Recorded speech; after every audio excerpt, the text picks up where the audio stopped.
আমার মনে হয় অনলাইন বিজনেসে নারীরা অনেক অগ্রগামী হয়ে আছে। এবং আমরা এখন যেটা দেখছি যে আমরা আগে হয়তো ছোট ব্যবসা, এই যে আমরা যেটা সিএমএসএমই বলি, যে কটেজ মাইক্রো, আমরা হয়তো একটা সময় চিন্তা করতাম নারীরা এই কটেজ আর মাইক্রোর মধ্যেই সীমাবদ্ধ রয়ে গিয়েছে। এখন আমরা যখন এই ব্যাংকের ফাইন্যান্স করতে গিয়ে দেখি যে না, নারীরাও এখন অনেক বড় বড় জায়গায় আপনার কাজ করছে। সিলেটে শাহজালাল ইসলামী ব্যাংকের উদ্যোগে নারী ও মাইক্রো উদ্যোক্তাদের ব্যাংকিং ধারণা, অর্থায়নের পথ পরিকল্পনা ও আর্থিক সচেতনতা বৃদ্ধি উপলক্ষে একটি কর্মসূচি অনুষ্ঠিত হয়েছে। উক্ত অনুষ্ঠানে উদ্বোধনী বক্তব্য দেন ব্যাংকের ইবিপি ও সিলেট শাখার ব্যবস্থাপক তুফাইল ইয়াকুব। এরপর এসএমই ও কৃষি বিনিয়োগ বিভাগের প্রধান মোহাম্মদ আব্দুর রহিম নারী উদ্যোক্তাদের বাজেটিং, সঞ্চয় ও বিনিয়োগের মৌলিক ধারণা দেন। পরবর্তী সেশনে প্রধান কার্যালয়ের এসইও সুলতান আহমেদ খান অর্থায়নের ধরন, প্রস্তাব প্রস্তুত, ডকুমেন্টেশন এবং সফল উদ্যোক্তাদের অভিজ্ঞতা তুলে ধরেন। উইমেন এন্টারপ্রেনিয়র্সদেরকে সামনে অগ্রসর হওয়ার জন্য বাংলাদেশ ব্যাংক, বাংলাদেশ সরকার, এসএমই ফাউন্ডেশন সহ অনেক প্রতিষ্ঠান এবং বিদেশি যারা ডোনার এজেন্সি আছে, দাতা সংস্থা আছেন, সবাই চাইছে যে দেশের নারী উদ্যোক্তারা যেন ডেভেলপড হয় এবং তারা যেন দেশের অর্থনৈতিক কর্মকাণ্ডে অংশগ্রহণ করে। দেশের 50%, মোর দেন 50% আমরা জানি যে উইমেন, যে কোনো দেশে পৃথিবীতে 106 জন নারী আছে 100 জন পুরুষের বিপরীতে। তার মানে গ্লোবালি নারীর সংখ্যা পুরুষের চাইতে বেশি আছে, শতকরা 6 জন বেশি আছে। সেই জায়গা থেকে এই অর্ধেকেরও বেশি পপুলেশনের যে অংশ দখল করে আছে, সেই অংশ যদি অগ্রসর না হয় তাহলে আসলে জাতি হিসাবে, দেশ হিসাবে আগানো ডিফিকাল্ট। যে মাইক্রো উদ্যোক্তাদের জন্য আর্থিক ব্যবস্থাপনা, আপনাদের আর্থিক ব্যবস্থাপনা হলো যে আপনাদের টাকাকে একটা বন্ধনীতে নিয়ে আসা। যেমন একজন চালক যেভাবে গাড়ি চালায়, এটি তার পরিকল্পনা, সংগঠন এবং নিয়ন্ত্রণের মাধ্যমে নিজস্ব লক্ষ্য অর্জন করা। এখানে কিছু কৌশল আপনারা ব্যবহার করতে পারেন। প্রথমত বাজেটিং, সেটা হচ্ছে যে ব্যয় পরিকল্পনা। আপনি কিভাবে আপনার আয় ও খরচের হিসাব রাখবেন। যেমন ধরুন আপনি সপ্তাহে 1000 টাকা বাজারে মাছ বিক্রয়ে অর্জন করেন, এর মধ্যে 500 টাকা খাদ্য ভাড়ায়, 300 টাকা নতুন মাছ কেনার জন্য এবং 200 টাকা সঞ্চয় করার জন্য। এঙ্গেজ আছেন, সেই ধরনের ব্যাংক ফাইন্যান্স নিয়ে হয়তো ভাবছেন যে কিভাবে নিজের ক্যাপিটালের সাথে আরেকটু ব্যাংক ফাইন্যান্স যোগ করলে আপনার বিজনেসটা আরেকটু বৃদ্ধি করা যায়, এগিয়ে নেওয়া যায়। এই ধরনের তো চিন্তাভাবনা থেকে আপনারা এখানে এসেছেন নাকি? সঠিক বললাম না আমি ভুল হয়েছে? সঠিক আছে। একটু পরে আপনাদের ল্যাঙ্গুয়েজও নিব আর কি। আমি আপনাদের সবাইকে একটু রিকোয়েস্ট করব যে আপনারা আপনাদের নামটা বলবেন, আর পরে কোন বিজনেস করেন বা বিজনেসের ট্রেড লাইসেন্স আছে কি না, বা কতদিন হলো বিজনেসটা শুরু করেছেন এবং কোন লক্ষ্য থেকে বিজনেসটা শুরু করেছেন। ছোট ছোট করে বলবেন আর কি, বেশি কথা না। 30 সেকেন্ডের মধ্যে যদি বলা যায় তো সবচেয়ে ভালো। তাহলে হয় কি যে আমার এই ডেটাটা, স্যাররাও আছেন, এই ডেটাটা আমার কাছে থাকবে। হ্যাঁ, আমার বিজনেসের নাম হচ্ছে proper art and craft studio. আমার বেসিক্যালি হচ্ছে আমি হ্যান্ড পেইন্টিং, তারপরে হচ্ছে hand painting, dress, jewellery, handmade jewellery, তারপরে হচ্ছে আপনার ব্লগ পার্টি, এগুলো হচ্ছে আমি ট্রেনিং দেই।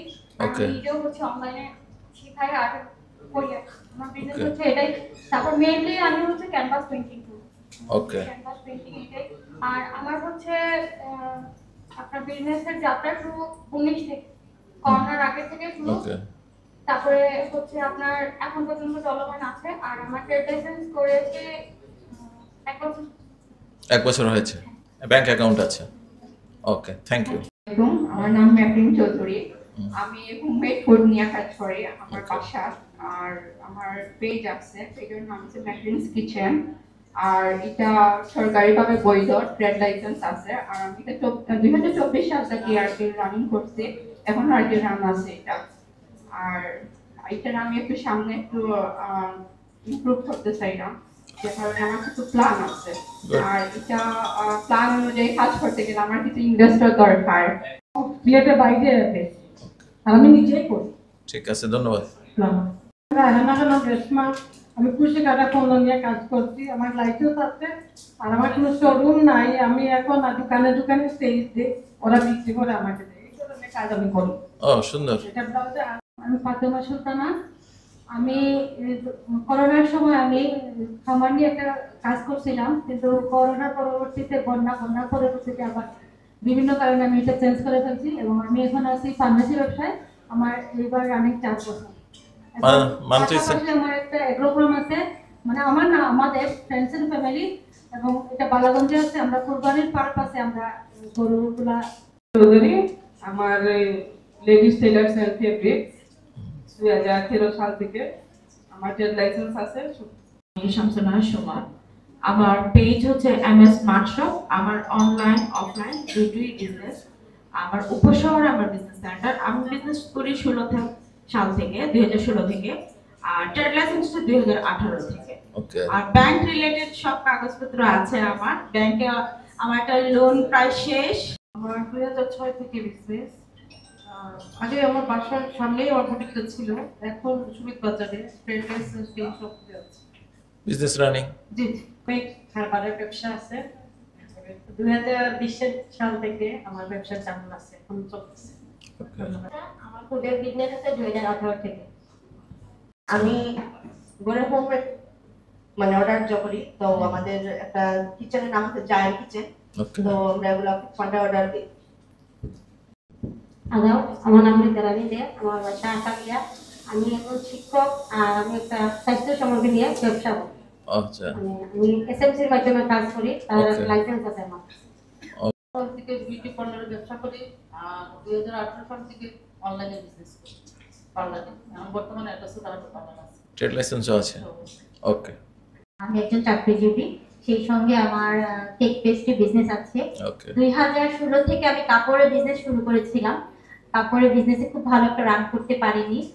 2020 থেকে আমি কেক পেস্ট্রি বিজনেস করছি। ট্রেড লাইসেন্স আছে আমার, 2020 করেছিলাম, 3 রিটার্ন করছি। আমি পেশায় একজন শিক্ষক, পাশাপাশি আর কি আমার একটা উদ্যোগ আছে বেতন পূর্ণ নিয়ে। প্রথমে ভাড়া জায়গা থেকে করছি। আমার একটা শোরুম আছে নয়াসড়কে, SG ফ্যাশন হাউস। আমি 2012 থেকে আছি অনলাইনের মাধ্যমে। 2020 থেকে আমার একটা শোরুম আছে, ট্রেড লাইসেন্সও আছে, ভ্যাট ট্যাক্স সবকিছু দিচ্ছি আলহামদুলিল্লাহ। এখন আমার নয়াসড়কে বর্তমানে শোরুম আছে। আমি ছোট শোরুম থেকে বর্তমানে বড় একটা শোরুম। ওকে, কোনো ব্যাংক ফাইন্যান্স নেন না এই পর্যন্ত? এখন পর্যন্ত নেই নাই, এটা আমার ফ্যামিলিগত রিজিন নিয়ে আমার ব্যবসাটা চালু। ওকে, এখন পর্যন্ত আমি এখন যেহেতু আরো বড় করছি সেজন্য আমি চাচ্ছি। আমার নাম নীল হাউস।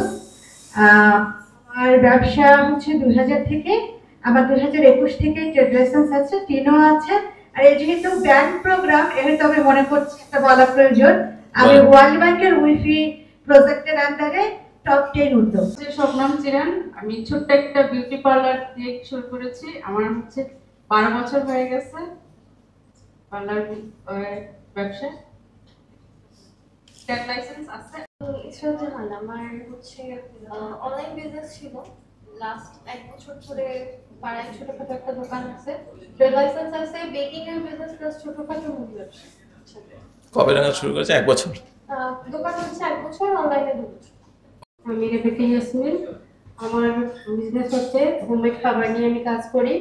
আমার ট্রেড লাইসেন্স আছে এবং আমার 3 রিটার্ন কপি এগুলো সবকিছুই আছে। গুড। আমি তানজিনা চৌধুরী। আমার কাপড়ের বিজনেস আছে। আর আপাতত এখন আমার ট্রেড লাইসেন্সটা হয় নাই, তবে ইনশাআল্লাহ হয়ে যাবে। ওকে।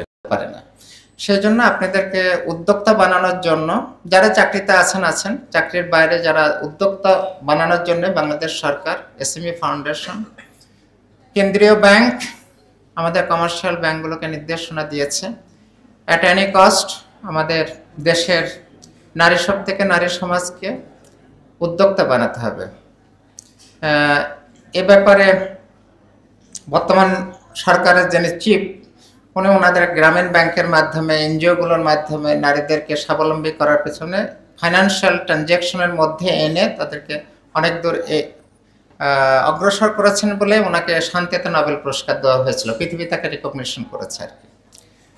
তো যাই হোক, আমাদের কমার্শিয়াল ব্যাংকগুলো এই উদ্যোগ থেকে অনেক পিছিয়ে ছিল, বাট গত বেশ কয়েক বছর ধরে সরকার, সেন্ট্রাল ব্যাংক আমাদেরকে পুশ করতেছে নারীদেরকে কিভাবে অর্থনৈতিক কর্মকাণ্ডের মধ্যে আনা যায় এবং আমাদের দেশের অ্যাকাউন্টিং প্রসেসে ওনাদেরকে ফেলানো যায় পারে না।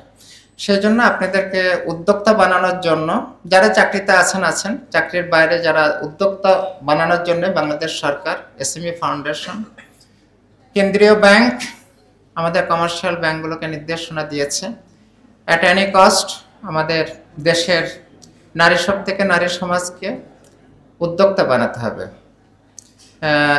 এ ব্যাপারে বর্তমান সরকারের যিনি চিফ, উনি ওনাদের গ্রামীণ ব্যাংকের মাধ্যমে, এনজিওগুলোর মাধ্যমে নারীদেরকে স্বাবলম্বী করার পেছনে ফাইন্যান্সিয়াল ট্রানজ্যাকশনের মধ্যে এনে তাদেরকে অনেক দূর অগ্রসর করেছেন বলে ওনাকে শান্তিতে নোবেল পুরস্কার দেওয়া হয়েছিল, পৃথিবী তাকে রিকগনিশন করেছে আর কি। তো যাই হোক, আমাদের কমার্শিয়াল ব্যাংকগুলো এই উদ্যোগ থেকে অনেক পিছিয়ে ছিল, বাট গত বেশ কয়েক বছর ধরে সরকার, সেন্ট্রাল ব্যাংক আমাদেরকে পুশ করতেছে নারীদেরকে কিভাবে অর্থনৈতিক কর্মকাণ্ডের মধ্যে আনা যায় এবং আমাদের দেশের অ্যাকাউন্টিং প্রসেসে ওনাদেরকে ফেলানো যায়। নারী উদ্যোক্তা হতে গেলে আমার কলিগরা অনেক বলে গেছেন, তারই কিছুটা রিপিট করি। যে এক আপা বলতেছিলেন যে উনি ওনার প্রফিটটাকে রিইনভেস্টমেন্ট করেছেন, ওনার তো এখন সেভিংস শো করতে পারবেন না। সেখানে আমরা বলি যে আপনার ট্রানজ্যাকশন যদি রেকর্ড রাখেন, যে আপনি কোথা থেকে শুরু করেছিলেন, আজকে কোথায় এসে দাঁড়িয়েছেন, এই দুই জায়গার ডিফারেন্সটাই তো আমরা বুঝে নেব যে আপনি how much money you have made, আপনি কত টাকা বানিয়েছিলেন এবং সেই টাকাটার জন্য আজকে আপনার এতটুকু গ্রোথ হয়েছে, রিইনভেস্টমেন্টের কারণে আজকে এই পর্যায়ে গিয়েছেন। যেখানে আপনি শুরু করেছিলেন আর যেখানে এসে দাঁড়িয়েছেন, এই দুটার পার্থক্যটাই ধরে নেব, এটাই আপনার সঞ্চয়। সঞ্চয় in the form of capital in the business or in the asset, যে কোনো ফর্মে টাকাটা আছে আপনার, নট নেসেসারিলি যে ফিজিক্যাল ফর্মে সেভিংস মোডে ব্যাংকের অ্যাকাউন্টে টাকা থাকলেই যে আমি সঞ্চয় ধরে নেবো, ব্যাপারটা তা না।